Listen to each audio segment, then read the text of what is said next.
Mister Sharda, आपका स्वागत है crime free Bharat talk show में। और कल हम लोगों ने बड़ी उपयोगी बात की थी। मैं चाहूंगा कि इस बारे में आप अपने विचार और जरा संक्षिप्त रूप से रखें। और मैं ये चाहूंगा कि जो आपसे जुड़े हुए लोग हैं उन्हें आप जितने जल्दी हो सकता है उनको जोड़िए। वो crime free Bharat YouTube channel को सब्सक्राइब करें और वो जो है टीचमेंट ऐप को भी डाउनलोड करें और हर दिन कम से कम 10 लोगों को जोड़ने का प्रयास हम यदि करेंगे और यदि ये काम हम संकल्प के साथ करेंगे तो हम भारत में वो सब परिवर्तन ला पाएंगे जिसकी कल्पना आज की जाना बहुत मुश्किल है।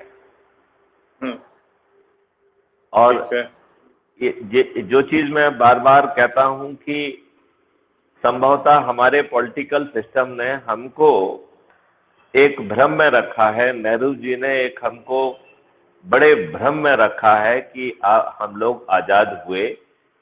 ये पावर ऑफ ट्रांसफर 17 जुलाई को एक एक्ट पारित हुआ है जिसका नाम इंडिया इंडिपेंडेंस एक्ट 1947 है। ये 17 जुलाई को पास हुआ है ब्रिटिश पार्लियामेंट में। और इसमें जो इंडिपेंडेंस वर्ड है ये केवल टाइटल में, हेडिंग में आया है। इसके बाद जो है बीच में कहीं किसी सेक्शन में इंडिपेंडेंस को ना डिफाइन किया गया है ना इंडिपेंडेंस दी गई है। तो इस एक्ट के तहत ट्रांसफर ऑफ पावर हुआ है, वो हुआ है जवाहरलाल नेहरू को। और जवाहरलाल नेहरू ने आपके ऊपर अंग्रेजों के बनाए हुए जो उन्होंने नियम कानून और व्यवस्था बनाई थी भारतीय गुलामों पर शासन करने के लिए, वो सब आपके ऊपर यथावत थोप दी गई। और जो ऑर्गेनाइजेशनल सेटअप अंग्रेजों के समय लॉर्डशिप का था, क्योंकि आप एक गुलाम थे तो गुलामों पर शासन करने के लिए जो व्यवस्था होती है वो लॉर्डशिप की होती है। तो वो लॉर्डशिप की व्यवस्था आपके ऊपर थोप दी गई। तो ये जो लॉर्डशिप है, चाहे वो पुलिस की हो, चाहे वो प्रशासन की हो, चाहे वो जुडिशरी की हो, वो सब लॉर्ड है और आप एक जो है गुलाम है। केवल 1947 से आपकी स्थिति में इतना ही फर्क आया कि पहले आप गुलाम थे, आपको वोट देने का अधिकार नहीं था। बल्कि देखा जाए तो गवर्नमेंट ऑफ इंडिया एक्ट 1935 में आपको थोड़ा सा जो है न केवल वोटिंग राइट भी दिया बल्कि आपको इंटरिम सरकार भी बनाने दी गई, राज्य सरकारें भी बनाने दी गई। तो जो सूडो डेमोक्रेसी है वही डेमोक्रेसी आप लोगों ने अडॉप्ट कर ली। आज आपकी हैसियत एक वोट देने वाले गुलाम की है और जिसको आप वोट देके चुन रहे हैं वो आपको रिप्रेजेंट नहीं कर रहा है। वो व्यक्ति जो है अपनी पॉलिटिकल पार्टी को रिप्रेजेंट कर रहा है और पॉलिटिकल पार्टी योग्य लोगों को टिकट नहीं बांट रही है।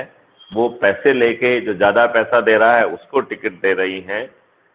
वो अपने ही पार्टी के जो बड़े नेता हैं उनके बच्चों को टिकट दे रही है। जाति और धर्म के आधार पर जो अयोग्य लोग हैं उनको टिकट दे रही है, दूसरी पार्टी से आए हुए लोगों को टिकट दे रही है और अपराधी तत्वों को टिकट दे रही हैं। और ये सभी लोग आपके ऊपर थोप दिए जा रहे हैं।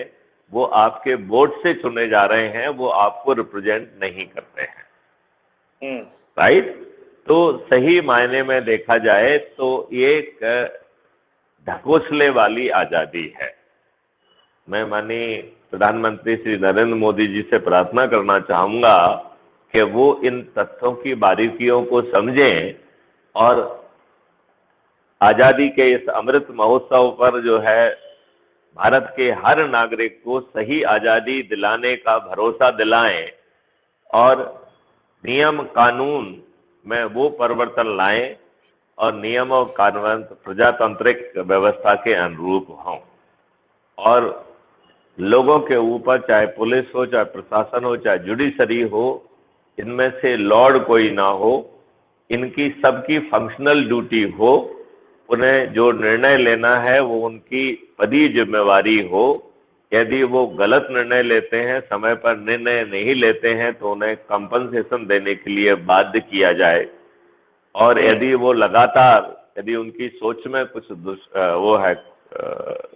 दुष्टता है, तो उन्हें उसका खामियाजा भुगतना चाहिए, उनकी नौकरी भी चली जाना चाहिए।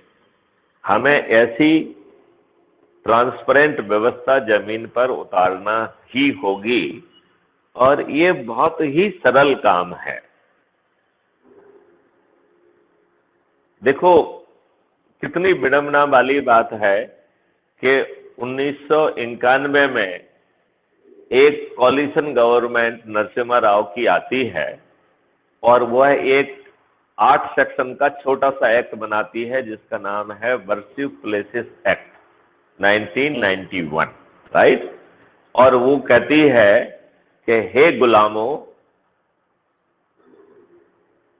जो समय समय पर आक्रमणकारी अत्याचारी आए, जिन्होंने हत्याएं की, आपकी महिलाओं को के साथ बलात्कार किया, आपकी महिलाओं को ले जाकर 2-2 दीनारों में बेचा, आपके मंदिरों को तोड़ा और उन्हें मस्जिदों में कन्वर्ट कर दिया, हे भारतीय गुलामों, तुम गुलाम हो, और तुम्हारा देश, तुम्हारी यह भारत माता गुलामों की माता है, लिहाजा तुम्हें न्याय मांगने का भी हक नहीं है।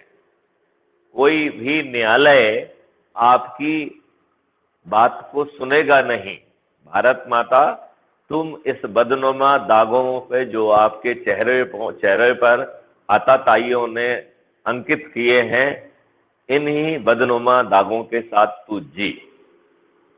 अब ये बताइए माननीय नरेंद्र मोदी जी, क्यों जो एक कॉलिशन गवर्नमेंट बनाती है, सिंपल मेजॉरिटी से, आपके पास मेजॉरिटी है, उसे आप रिपील कर दीजिए, वापस कर लें।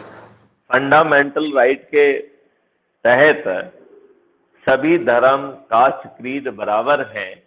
फिर आपने वक्फ बोर्ड, माइनॉरिटी कमीशन और माइनॉरिटी मिनिस्ट्री वगैरह जो बनाई हैं, ये फंडामेंटल राइट के विपरीत हैं, ये डिस्क्रिमिनेशन की थ्योरी के ऊपर हैं। यदि किसी को ज्यादा प्रोटेक्शन की जरूरत थी तो वो हिंदू सनातन धर्म को थी, जिसको लगातार जिस पे अटैक किया गया, जिसमें लोगों पर आक्रमण किए गए, लोगों को मजबूर किया गया, उन्हें अपने धर्म बदलने के लिए मजबूर किया गया। तो यदि किसी को प्रोटेक्शन की जरूरत थी तो वो हिंदुओं को थी, और आपकी आजादी चूंकि रियल आजादी नहीं थी, इसलिए हिंदुओं को वो प्रोटेक्शन नहीं मिला। कितनी विडंबना की बात है कि नूपुर शर्मा, जिन्होंने हदीस में लिखी हुई बात को ही केवल दोहराया है, वो सही बात जो इन्होंने अपनी किताबों में लिख के रखी है, उसे दोहराने पर भी आप अपने राष्ट्रीय प्रवक्ता को सस्पेंड कर रहे हैं, प्राइमरी मेंबरशिप से बेदखल कर रहे हैं, जबकि विदेशी लोग भी कह रहे हैं कि नूपुर शर्मा ने सही बात कही है। जो लिखा है वही कहा है। तो हम इतने दबे हुए लोग हैं कि चंद वोटों की खातर हम अपने व्यक्ति को सही भी नहीं कहने दे पा रहे हैं। तो ये तो एक बहुत बड़ा षड्यंत्र हो गया है। अब हमें इस गुलामी की बेड़ियों को तोड़ने की जरूरत है। इस बात को आप किस हद तक समझ पा रहे हैं, किस हद तक आप इसका समर्थन करते हैं, और आपका तौर तरीका क्या होना चाहिए? जो पॉलिटिकल विल है वो एक मेजॉरिटी के साथ में जानी चाहिए, और सभी के जितने भी इनके अधिकार हैं वो सुरक्षित होने चाहिए। कर्तव्य बताइए, ठीक है। देखिए, आप ये बताइए, जो आप पॉलिटिकल बिल की बात कर रहे हैं, तो गलत व्यक्तियों को टिकट बांट के, एन केन प्रकारेण मूर्ख बनाकर शासकीय पैसे से बसें भेजकर ऐसे लोगों को इकट्ठा करना जिनका कि वहां के वोटर भी नहीं है, उनको इकट्ठा करने के लिए 500-500 रुपए देना, उनके लिए भोजन की व्यवस्था करना, और एक फसाड क्रिएट करना कि आप लोकप्रिय हैं, यह एक दिखावा और छलावा है। और उस भ्रम को क्रिएट करके आप विभिन्न मुद्दों पर डिवाइड एंड रूल करते हुए इनके प्रकार सत्ता पे काबिज हो रहे हैं, और आपको सत्य कहने की हिम्मत नहीं है। जो अभी गुलामी की बातें हम कर रहे हैं, उस गुलामी से आजादी दिलाने की कम से कम 75 साल बाद तो हमें हिम्मत होना चाहिए कि हम ये कह सकें कि हम अभी गुलाम हैं। और हमारी गुलामियत के ये 3 मुख्य स्रोत हैं। नंबर 1, नियम कानून जो अंग्रेजों ने गुलामों पर शासन करने के लिए बनाए थे। पुलिस प्रशासन, जुडिशरी, जो कि लॉर्डशिप की व्यवस्था गुलामों पर शासन करने की स्थापित थी। और जो फ्रॉड जो है, माननीय नेहरू जी ने जो पॉलिटिकल पार्टी सिस्टम लाया, जो कि प्राइवेट कंपनियां बन गई हैं, पारिवारिक कंपनियां बन गई हैं, जहां पर कि पैसे लेके टिकट बांटे जा रहे हैं, अपने नेताओं के जो है ना बच्चों को टिकट दिए जा रहे हैं, जाति और धर्म के आधार पर अयोग्य लोगों को टिकट दिए जा रहे हैं, दूसरी पार्टी से अपने स्वार्थ के लिए आए लोगों को जो है ना पार्टी में सम्मिलित किया जा रहा है, उन्हें टिकट भी दिया जा रहा है, उन्हें मंत्री पद भी दिया जा रहा है, और कई बार उन्हें पैसे भी दिए जा रहे हैं। और अब तो बेहयाई इतनी बढ़ गई है कि आप इन प्रकार सत्ता में आना चाहते हैं तो आप अपराधियों को बड़ी संख्या में टिकट बांट रहे हैं। आपका धर्म केवल एक ही रह गया है, इन प्रकार अयोग्य व्यक्तियों के साथ सत्ता पे काबिज होना। क्यों? क्योंकि जब आप अयोग्य व्यक्तियों को टिकट ही नहीं देंगे तो फिर अयोग्य व्यक्ति जो है ना जीतने की संभावना ही नहीं रहेगी। ठीक है। अभी कुछ केसेस में जो है अच्छे लोगों को, 4-5 लोगों को जो है ना 10 लोगों के लगभग जो है ना टिकट दिए गए। इसके लिए माननीय नरेंद्र मोदी जी साधुवाद के पात्र हैं, लेकिन ये 545 में क्यों नहीं होना चाहिए? सच बात। और तो आपको क्या लगता है कि ये इससे निपटने का तरीका क्या होना चाहिए? एक शुरुआत होनी चाहिए। व्यवस्था में जब तक परिवर्तन नहीं होगा, आप अपने जो टारगेट्स हैं, जो हमें तो सत्यता की तरफ लेके जा सके, वो ले जाना बहुत मुश्किल काम होगा। परिवर्तन जरूरी है। तो इस परिवर्तन के लिए जो एनर्जी मॉडल बनाया गया है, उस एनर्जी मॉडल के बारे में आप क्या समझते हैं? एनर्जी मॉडल, जैसे हम एक व्यक्ति को एक पावर सेंटर, एक एनर्जी सेंटर बनाना चाहते हैं, और वो अपने आसपास एक ऊर्जा निश्चित कर सके, तैयार कर सके, जो बाकी लोगों को जुड़ने के लिए मजबूती दे। ये ऊर्जा सेंटर का तो संकल्प यही है। आपकी विचारधारा जो है वो बहुत महत्व रखती है, और विचारधारा जो है जब तक एक जैसी नहीं होगी, एक विचार के नहीं होंगे, तो एक निश्चित उद्देश्य को प्राप्त करना मुश्किल होगा। नहीं, ये बेसिकली जो भारतीय सोच है वो ये कह रही है कि हर व्यक्ति में आत्मा मौजूद है और वो ऊर्जा का केंद्र है। आज हमारी आत्मा जो है वो चारों तरफ से उसे प्रताड़ित किया जा रहा है। वो नकारात्मकता से, निराशा से, हताशा से, बेबसी से घिरी हुई है। केवल यदि हम जो है संकल्प के साथ ये कहें कि हम आत्मा का जो ऊर्जा केंद्र है उसे जागृत करते हैं, और हमारे अंदर की जो नेगेटिविटी है, हताशा है, बेबसी है, उसके ऊपर विजय पाते हुए सकारात्मक विचार से हम जो भी काम कर रहे हैं उसमें कोई परिवर्तन नहीं करेंगे, लेकिन हम उसे ज्यादा अच्छी सोच के साथ क्रियान्वित कर पाएंगे। लिहाजा हमारा फोकस और कंसंट्रेशन बढ़ेगा तो हम उस काम को और अच्छे ढंग से कर पाएंगे। हमारी इफिशिएंसी और प्रोडक्टिविटी बढ़ेगी। संभवतः उतनी ही कार्रवाई से हम अधिक धन का भी अर्जन कर पाएंगे। राइट? अब केवल अपने आप को ये लाभ पाने के बाद अब ये लाभ दूसरों को बांटने की हमारी जिम्मेवारी बनती है।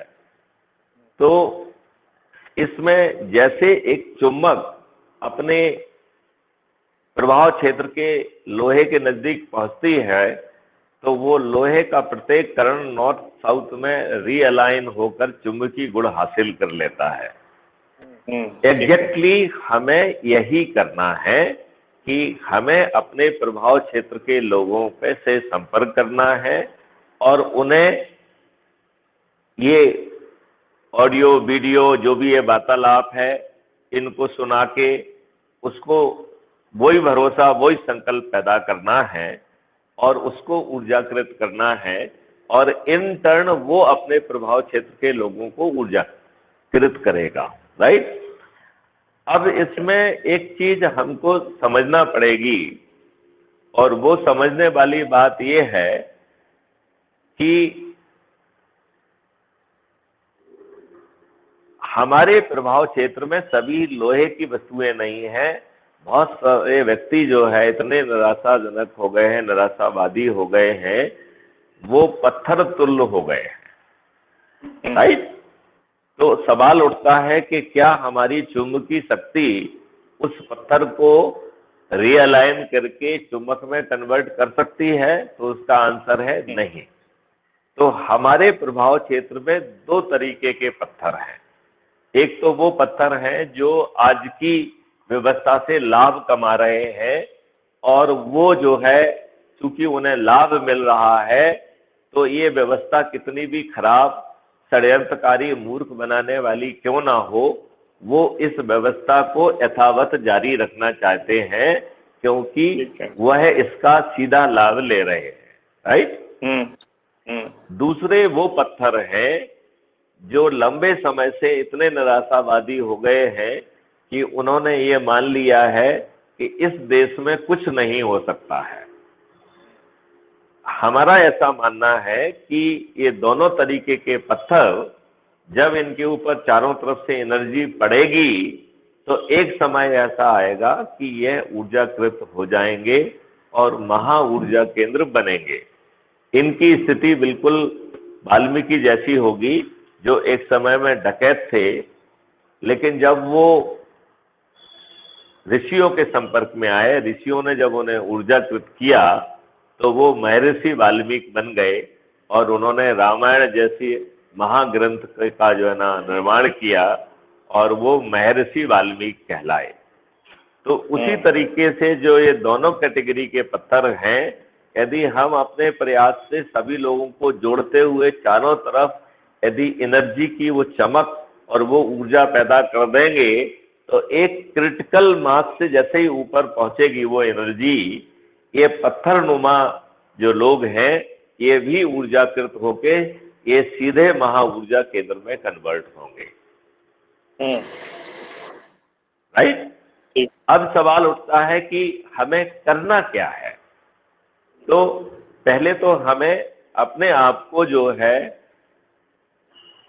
अपने आप को भरोसा दिलाना है कि अब हम संकल्पित होकर ऊर्जाकृत हो गए हैं। इस सोच मात्र से हमारा जो है फोकस, हमारा कंसंट्रेशन, हमारी प्रोडक्टिविटी और हमारी एफिशिएंसी बढ़ेगी। अब जो है इसमें आपको अपने किसी भी क्रियाकलाप को नहीं बदलना है। आप जो भी काम कर रहे हैं, चाहे इंडस्ट्री का काम कर रहे हो या बिजनेस कर रहे हो, दुकान कर रहे हो, इवन राजनीति कर रहे हो, वकील हो, डॉक्टर हो, तो चाहे आपका कोई भी प्रोफेशन हो, कोई भी पेशा हो, उसमें कोई भी बदलाव करने की जरूरत नहीं है। केवल अपनी श्रद्धा से अपन को ये तय करना है कि हम कितना समय जो है लोगों को, अपने प्रभाव क्षेत्र के लोगों को ऊर्जाकृत करने में स्पेयर करने के लिए संकल्प ले रहे हैं। तो हमने उसके लिए 4 स्लॉट रखे हैं। आप आधा घंटे का संकल्प ले सकते हैं, 1 घंटे का संकल्प ले सकते हैं, 1.5 घंटे का संकल्प ले सकते हैं और 2 घंटे का संकल्प ले सकते हैं। राइट।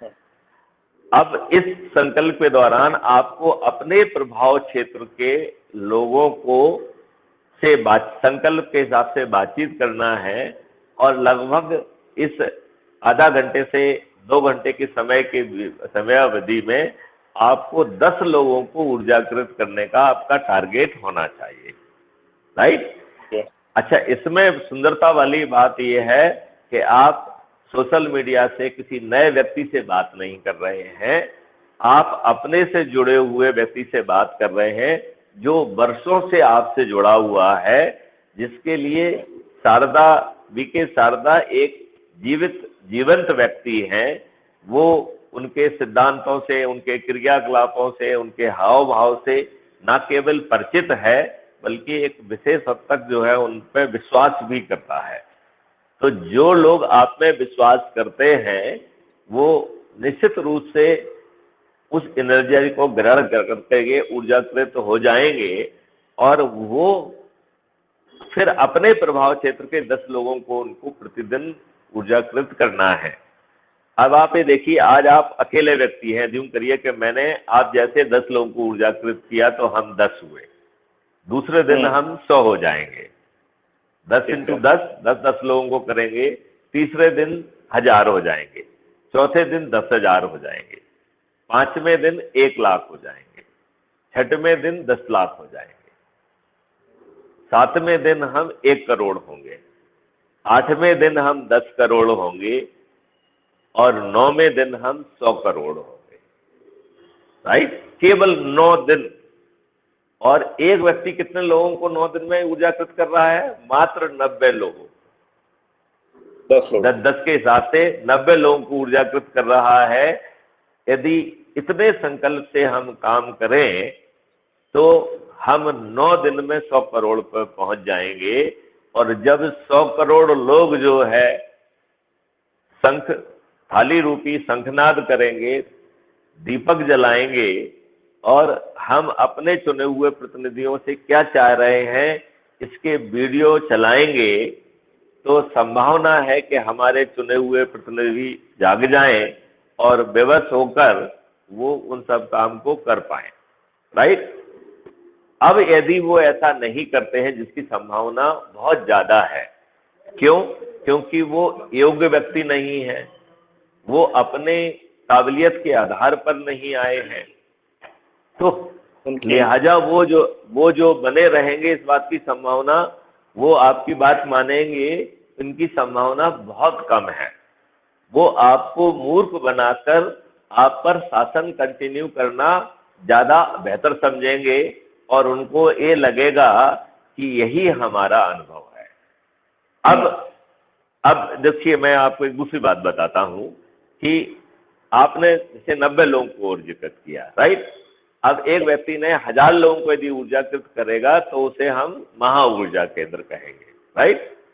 और जो जितने ज्यादा लोगों को ऊर्जाकृत करेगा उस नंबर को हम पोटेंसी कहेंगे। और जो जितने ज्यादा पोटेंसी का व्यक्ति महा ऊर्जा केंद्र होगा उसे ट्रांसपेरेंट तरीके से एमएलए और एमपी का टिकट मिलेगा, राइट। और तब तक आपकी संख्या 9 दिन में ही आप जो है 90 लोगों के साथ आप 100 करोड़ पे पहुंच रहे हैं। तो जब आपके ऊर्जा केंद्र जो है ना 1000, 10,000, 20,000 और 1-1 लाख लोगों को ऊर्जाकृत करेंगे तो यह संख्या पूरे 137-140 करोड़ होगी, राइट। और हम संकल्प के जरिए से थाली बजाकर, दीपक जलाकर जो अपना महा ऊर्जा केंद्र, जिसको हम अपना उम्मीदवार संकल्पित करेंगे, उसको हम बिना चुनाव प्रचार के जिता पाएंगे कि नहीं जिता पाएंगे? बिल्कुल जिता पाएंगे। क्या जो ये ढकोसला कर रहे हैं, जो पैसे दे के भीड़ इकट्ठी कर रहे हैं, जो भीड़ को ये भी नहीं मालूम है कि वो वहां क्यों जा रहे हैं, वो भीड़ वहां की वोटर भी नहीं है, तो उस भीड़ का कोई औचित्य भी नहीं है। ये फर्जी दिखावा करके और खर्चा करके, दारू बांट के, पैसे बांट के, साड़ी बांट के जो ये आपके नेता जीत रहे हैं, आपको नहीं लगता है कि यह लोग जो है अपने ही गेम में पराजित होंगे और अधिकांश लोगों की जमानतें जब्त होंगी जरूर। और फिर जो है, जो हम जो है इस पार्लियामेंट को 365 दिन चलाएं और 2022 से 2024 के बीच में वो सब नियम, कानून, टेक्नोलॉजी के प्रारूप जो है बना के रखें, जिनको हम एक एक क्लॉज पर डिबेट करके और हम जो है भारत के वो सही आजादी और सही बदलाव जमीन पर रखेंगे। हम जो है नियम कानूनों में संशोधन करके पीपल्स रिप्रेजेंटेटिव एक्ट 1951 में संशोधन करके हम पॉलिटिकल पार्टी विहीन प्रजातंत्र लाएंगे, क्योंकि ये पॉलिटिकल पार्टी अपने स्वार्थ के लिए लोगों को मूर्ख बना के सत्ता में काबिज करना चाहेगी। ये पॉलिटिकल पार्टी जो है किसी परिवार की, किसी प्राइवेट कंपनियों की बापौती बन जाएगी। लिहाजा देश जो है बड़ा है, पॉलिटिकल पार्टी बड़ी नहीं है। आज ये पॉलिटिकल पार्टियां देश से बड़ी हो गई हैं। ये जो है इस देश की जो है सार्वभौमिकता के साथ खिलवाड़ कर रही है। लिहाजा जो है हम लोग पार्लियामेंट में बैठ के उन नियम कानूनों वो परिवर्तन करेंगे जिससे ये कानून जो है वो डेमोक्रेटिक कंट्री के कानून होंगे, जहां आपकी सर्टेनिटी से आपकी बात सुनी जाएगी, बिना थाने जाए आपकी एफआईआर दर्ज होगी, जहां पर पुलिस ऑफिसर को पीछे टेक्नोलॉजिकल इतना सपोर्ट मिलेगा और आम जनता जो है कि एविडेंस ऐप और बाकी माध्यम से स्वतः पुलिस के पास पहुंच जाएंगे कि 15 दिन में अकाट साक्ष्यों के साथ हम चालान पेश कर पाएंगे। और पहले जैसे हमने कहा है कि बिना थाने जाए हम एफआईआर दर्ज करेंगे, हम तीसरे चरण में कह रहे हैं कि डिस्ट्रीब्यूटेड वीडियो बेस्ड ट्रायल के माध्यम से बिना कोर्ट जाए आज की तुलना में 1000 गुना ज्यादा ट्रांसपेरेंट कोर्ट ट्रायल होगा और हम 30 दिन के अंदर न्याय देंगे। ये ऐसे ऑब्जेक्टिव पहले सेट करें ना, तो माने ये ऑब्जेक्टिव तो कोई सेट कर ही नहीं रहा है। सभी जो है ना सेट करते हैं कि साहब पुलिस कमिश्नरी सिस्टम आ जाएगी तो पुलिस को ज्यादा पावर मिल जाएंगे, पुलिस ज्यादा प्रभावी हो जाएगी। लेकिन यहाँ सवाल पुलिस का नहीं है, सवाल जनता का है, न्याय का है। करेक्ट। और फिर जो है डिजिटल चित्रगुप्त के माध्यम से हम स्मार्ट इंटरवेंशन प्रोसेस के माध्यम से अपराधियों को, वो घर से अपराध करने निकलेंगे लेकिन हम अपराध करने के पहले उन्हें गिरफ्तार करने की क्षमता रखेंगे, तो क्राइम करना would not be an option. This is the fourth certainty, that is the certainty of prevention.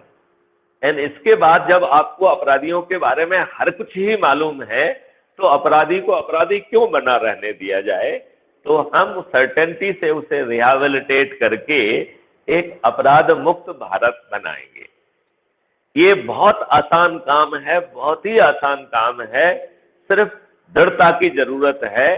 चूंकि ये राजनेता अयोग्य लोग हैं, चूंकि ये राजनेता अपने स्वार्थ से सत्ता में काबिज हैं, चूंकि ये राजनेता लेफ्ट राइट एंड सेंटर भ्रष्टाचार कर रहे हैं, रातों रात अमीर बन रहे हैं, लिहाजा ये आपको एक वोट देने वाला गरीब गुलाम बना के रखना चाहते हैं, जिससे ये आपको मूर्ख बनाकर सत्ता में बने रहें।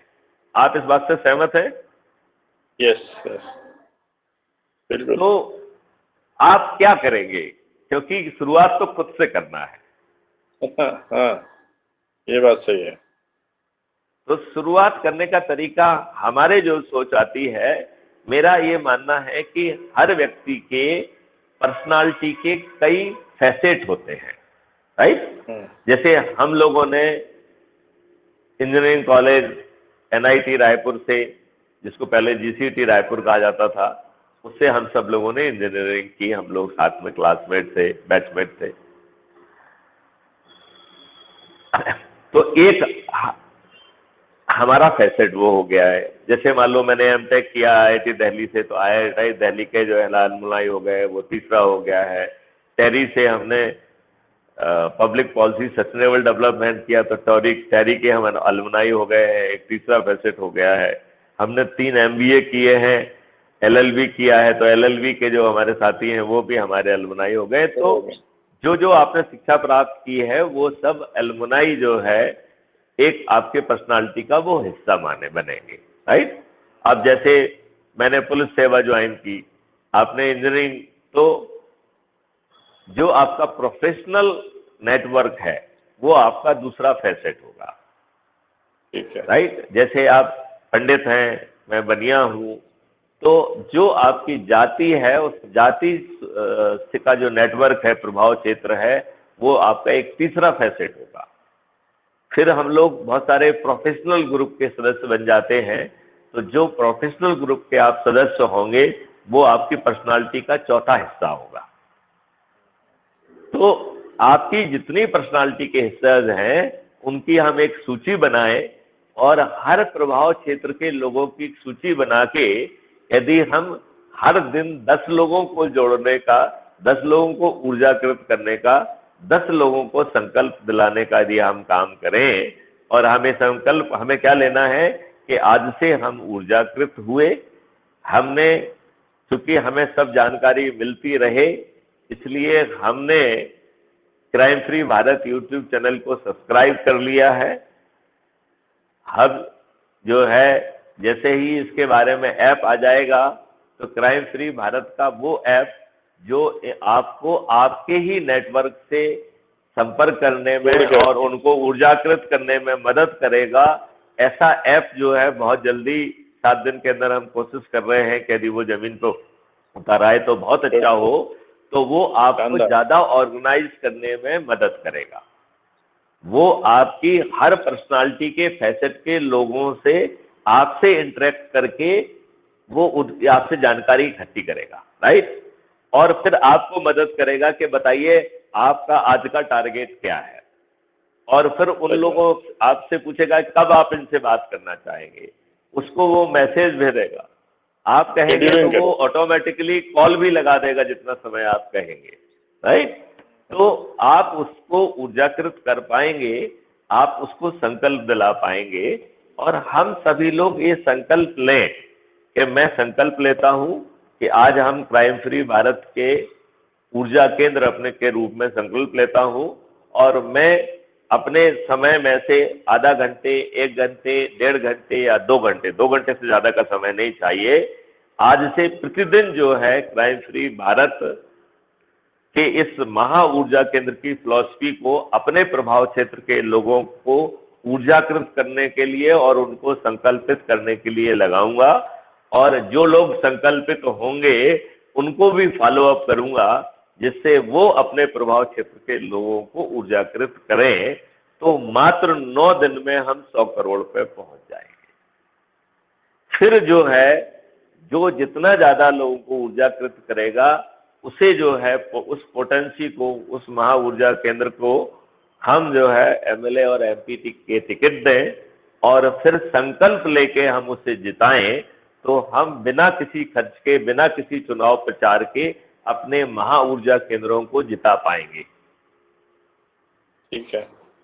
आगे चल के जो है हमने ऐप बेस्ड जो है खर्चविहीन चुनाव व्यवस्था की परिकल्पना की है। आपको समय मिला कि नहीं मिला मुझे नहीं मालूम है, आप उसे सुनिए, नहीं तो हम आज रात जो डिस्कशन 9 बजे करेंगे वो खर्चविहीन चुनाव व्यवस्था पे करेंगे, और कल जो हम चर्चा करेंगे वो हम करेंगे कि कैसे साइबर क्राइम फ्री भारत हो, और परसों हम चर्चा करेंगे कि कैसे जो है हम जो है टैक्स फ्री भारत का निर्माण करेंगे। आप अंदाज करिए कि सरकार के पास देश के विकास के लिए आज की तुलना में 10 गुना 20 गुना ज्यादा पैसा हो और आपसे टैक्स 0 लगे, तो इससे अच्छी बात क्या हो सकती है। और चूंकि बहुत समय से लंबित है, तो परसों हम लोग बात करेंगे कैसे हम किसानों को रातों रात 5 गुना उनकी आमदनी बढ़ाएंगे। ठीक है। 5 गुना आमदनी बढ़ेगी, इसके लिए पूरा मॉडल रेडी है, और वो भी बिना सरकार के मदद के संभव है। ठीक है। यह देश जो है निरोगी भी होगा, दीर्घायु भी होगा। अभी जो फार्मास्यूटिकल कंपनियों ने चारों तरफ से आपको जकड़ लिया है, एक छोटी सी खांसी होती है, आपकी पॉकेट 1000 रुपए से ढीली हो जाती है, और साथ ही साथ आप इतनी दवाइयां खा लेते हैं कि आप अपने इन दवाइयों के कारण इसमें और ज्यादा बीमार होंगे। आवाज गई। बात आप समझ रहे हैं? हाँ, आवाज है, थोड़ी गूंज रही है। आपकी आवाज चली गई है, आप स्विच ऑफ करके फिर स्विच ऑन करें। हाँ, अब बोले। देखिए, आई आई नहीं नहीं, आपकी अभी। आवाज, आप एग्जिट करके दोबारा इन करें। एक मिनट। आप बाहर निकल के फिर लीव करके दोबारा आ जाइए आप। तो अभी मिस्टर बीके शारदा जी ने लीव किया हुआ है और उन्होंने दोबारा ज्वाइन कर लिया है, और आई, मैं अभी सोचता ठीक हूँ है। कि शायद हमें उनकी आवाज़ सुनाई देगी। बोलिए। अभी आई। अच्छा, तो आप अपनी जगह पर रहिए, मैं लीव करता हूँ। हाँ हाँ। तो आज आज अपन लोगों ने जो तय किया है कि आज हम रात को 9 बजे से चालू करेंगे। आज चर्चा का विषय रहेगा कि कैसे खर्च विहीन चुनाव व्यवस्था होगी, और यह ठीक है। चुनाव व्यवस्था जो है 2 चरणों की होगी। पहले चरण में हम लेजिस्लेचर को चुनेंगे और सेकंड चरण में हम पॉलिटिकल एग्जीक्यूटिव को चुनेंगे। तो पॉलिटिकल एग्जीक्यूटिव जो है वो लेजिस्लेचर की मेहरबानी पर नहीं रहेगा। लेजिस्लेचर कानून बनाएगा और एग्जीक्यूटिव उसे इम्प्लीमेंट करेगा। ठीक है। कानून के 2-3 सोर्स होंगे, वो मैं शाम को समझाऊंगा। कल हम जो बात करेंगे वो बात करेंगे, किस बारे में बात करेंगे? कल हम जो बात करेंगे वो करेंगे कि कैसे हम साइबर क्राइम फ्री भारत लाएं, राइट? और साइबर क्राइम फ्री भारत के बाद हमें पेपर करेंसी मुक्त भारत लाना होगा। जैसे ही हम पेपर करेंसी मुक्त भारत लाएंगे तो ना तो हवाला रैकेट होगा, ना काला धन होगा, ना भ्रष्टाचार होगा, ना ड्रग माफियाज होंगे, ना नारकोटिक माफियाज होंगे, ना आपके जो है टेररिस्ट होंगे, ना नक्सल्स होंगे, और ना टुकड़े टुकड़े भारत को जो तोड़ने वाले गैंग्स हैं उन्हें बाहर से पैसा मिल पाएगा। लिहाजा आपकी सभी समस्याएं सॉल्व हो जाएंगी। और अगले उसमें हम फिर लेंगे कि कैसे टैक्स फ्री भारत होगा, और फाइनली हम जब बात करेंगे तो वो कैसे हम जो है भारत की प्रोडक्टिविटी बढ़ाएंगे, उसमें क्या क्या फैसेट्स हैं जो भारत की समृद्धता से खिलवाड़ कर रहे हैं। तो हमारा भारत देश जो है सोने की चिड़िया नहीं होगा, सोने का हाथी होगा, निरोगी भी होगा, दीर्घायु भी होगा, और उसके पास कुछ समय ऐसा भी होगा कि वो स्पिरिचुअल जर्नी में भी आगे बढ़ेगा और अपने आप को विश्व गुरु के रूप में स्थापित करेगा। ठीक है। तो मैं आपको आह्वान करता हूं कि आप जल्दी अपने जिससे जुड़े लोगों को जोड़ लें और 9 बजे अपनी टीम जो है को आप तैयार रखें। हम लोग आज रात 9 बजे मुखातिब होंगे एक दूसरे से, और ये संकल्प के साथ बढ़ने का क्रम हम बहुत तेजी से चालू करेंगे, और ये काम हम खुद करेंगे, ये काम दूसरों के ऊपर आश्रित नहीं रहेंगे। जय हिंद, जय भारत, वंदे मातरम। वंदे मातरम। ये आज की रिकॉर्डिंग अभी बंद हो गई है ना? ये अभी आज की रिकॉर्डिंग अभी चल रही है। चल, उसको बंद कर दीजिए पहले। नहीं, आप रिकॉर्ड पे कहिए, क्या बात है उसमें? नहीं, कुछ बातें जो है ऑफ द रिकॉर्ड। अच्छा, 1 मिनट।